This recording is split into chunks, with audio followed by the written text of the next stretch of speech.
Hello everyone, and welcome back to another Thursday. That means it's the Gear Talk time. It's 5 o'clock. We're going to be talking about Vasgar today.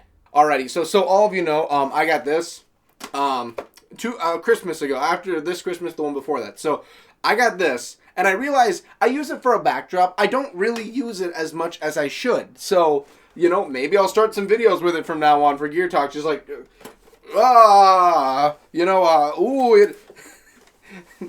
I think I did an unveiling of this once, but I was just like, ooh, it has a light on it. Oh, ooh, I can see what I'm going to shoot. Oh.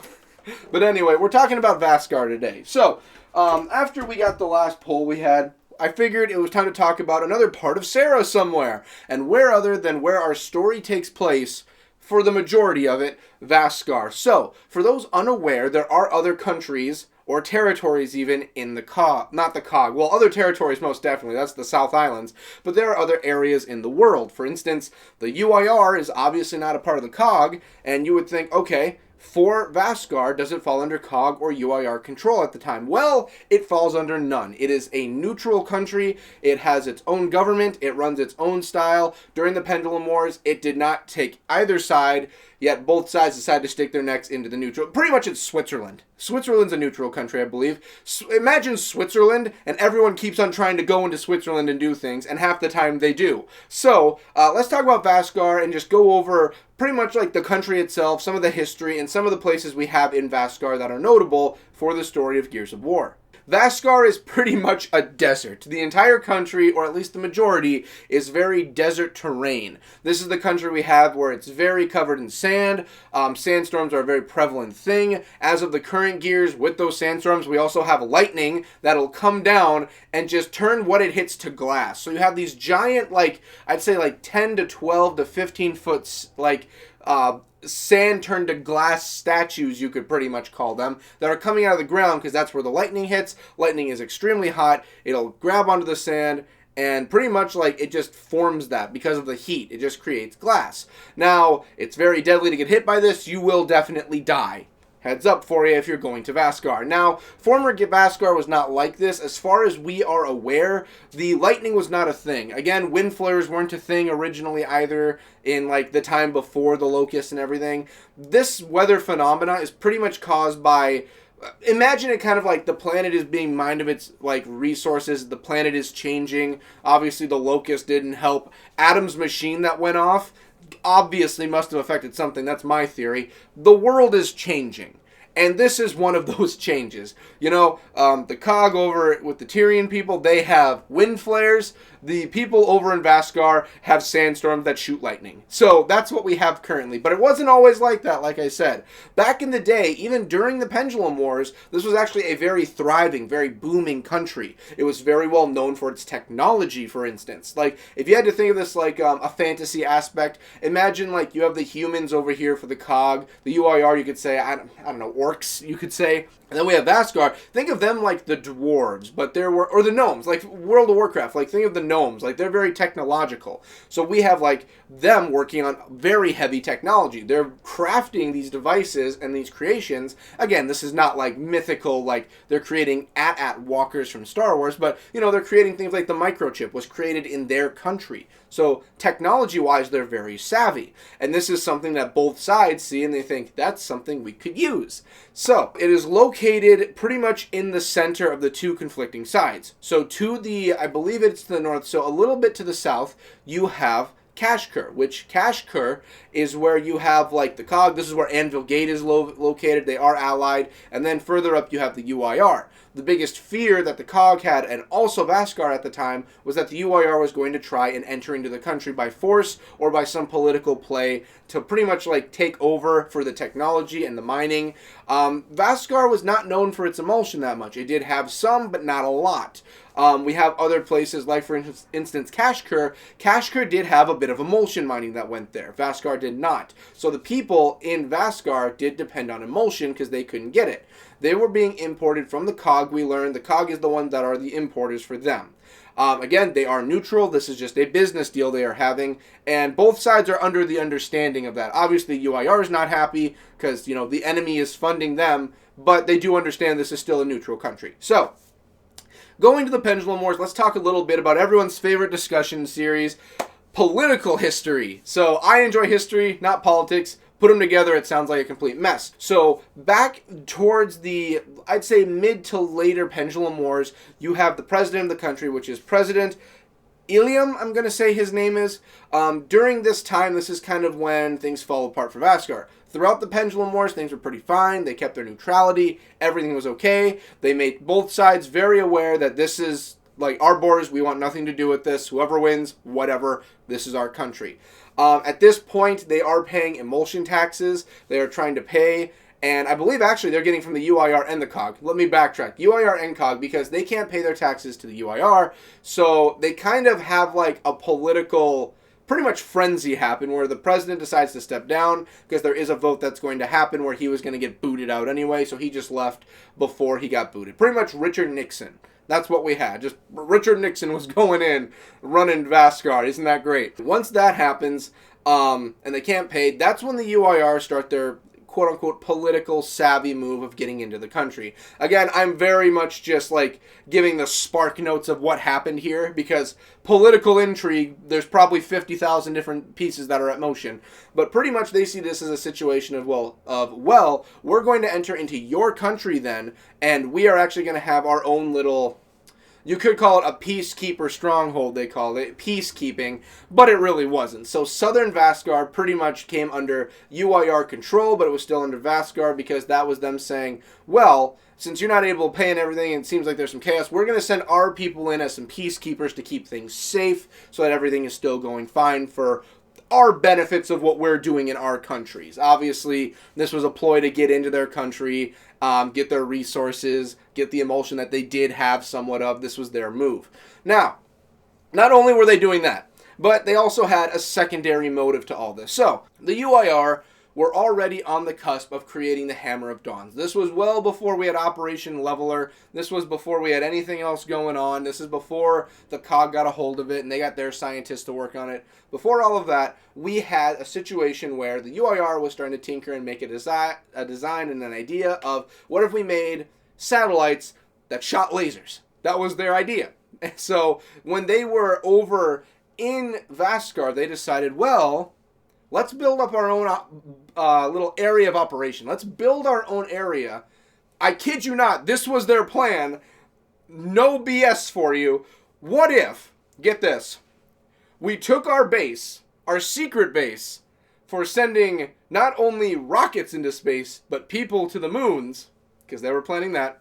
What if we took this and put it right next to the border for COG territory? They'll never know. They'll never guess that our base, our secretive base, is right next to them. They'll never guess. They'll never look. The one place they would never look is right next to them.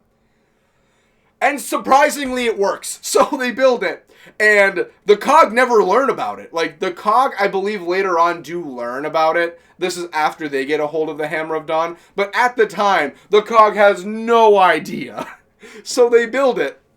And the plan is we're going to shoot up, test fire, and create our version or ideas of the Hammer of Dawn. That's what they're going to do. Now, obviously, after Leveler happens and everything like that, the COG start working on things. And even before the Operation Leveler happened, they were already planning on sending people to the moon.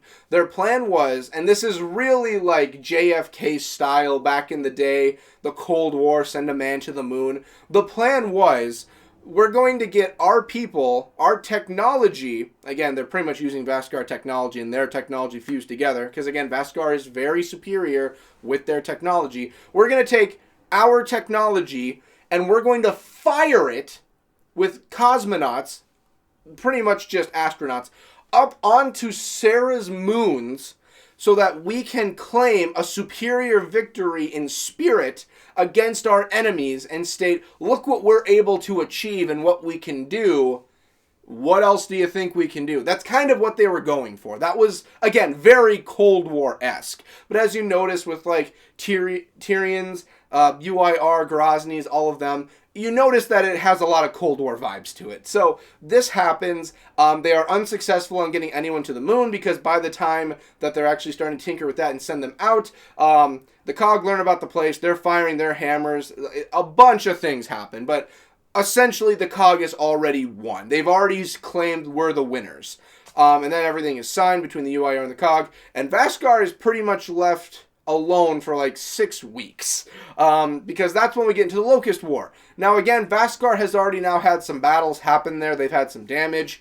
UIR has already pretty much taken over, and at this point too, during all of this, when the UIR stepped in, Vasgar was not doing too well because the COG learned about this also, and they said, hey, since the UIR are in your country and we have a worry that they're going to take over, no more emulsion for you. So they cut all emulsion supplies to Vasgar. Again, Vasgar probably had some mines here and there for mining emulsion, but they didn't obviously have enough to supply the country.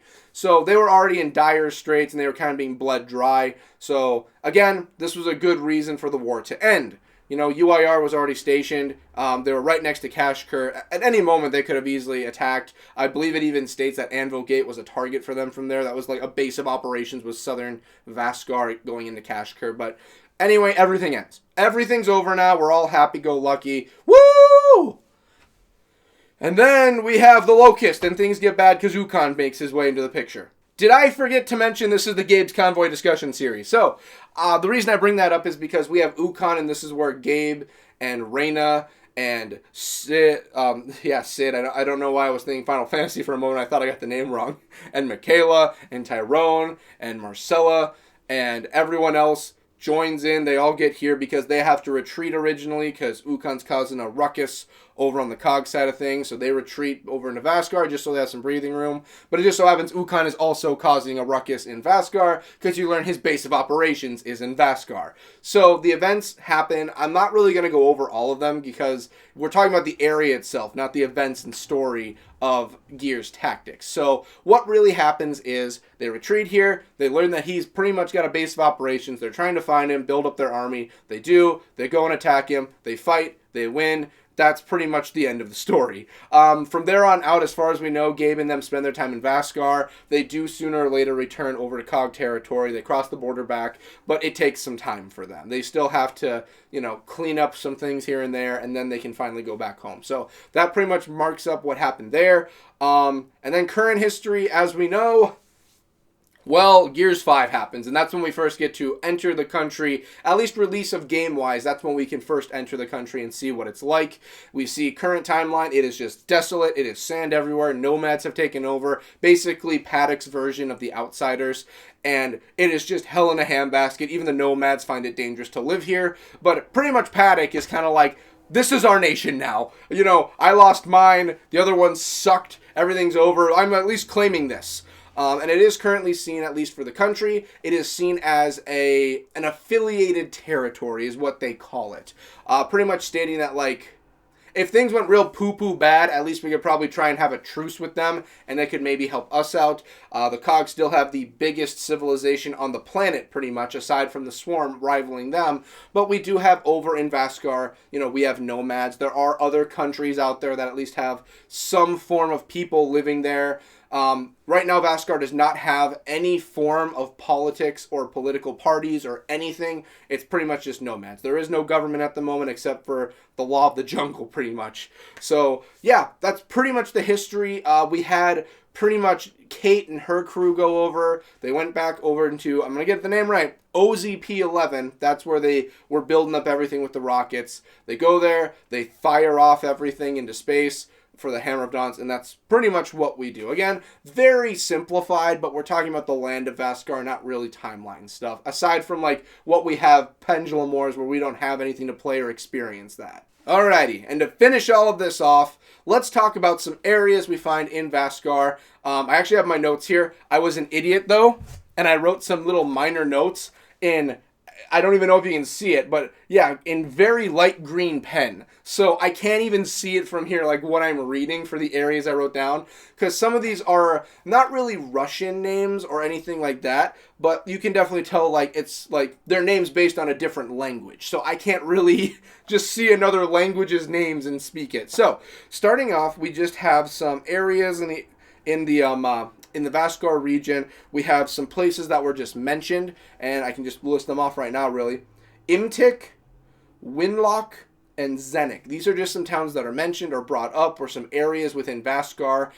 that are just talked about here and there. There's nothing really major, or if there is anything major, it hasn't been explained yet. But there are some other places we have. We have the Nadroma Health Institute that was founded inside of Vasgar. So this one I actually have to go into some info. So when we have the Vasgar people, they were very ahead of their time, technologically advanced. This also fell into their medical field. It helped out a lot with medicine and what they were trying to push for their medical, pretty much division and betterment of mankind. So Nadroma was pretty much the area where they too were working on a cure for rust lung. So the Cog were already working on it. Nadroma was also working on their own. The only difference was Nadroma didn't have crazy scientists that ended up creating a new species of death and destruction that almost wiped out humanity. No, they were mostly focusing on how to cure it through pretty much like injections, not by genetics like how they were doing in the Cog. Like pretty much medicine that you were able to put into your body and heal it.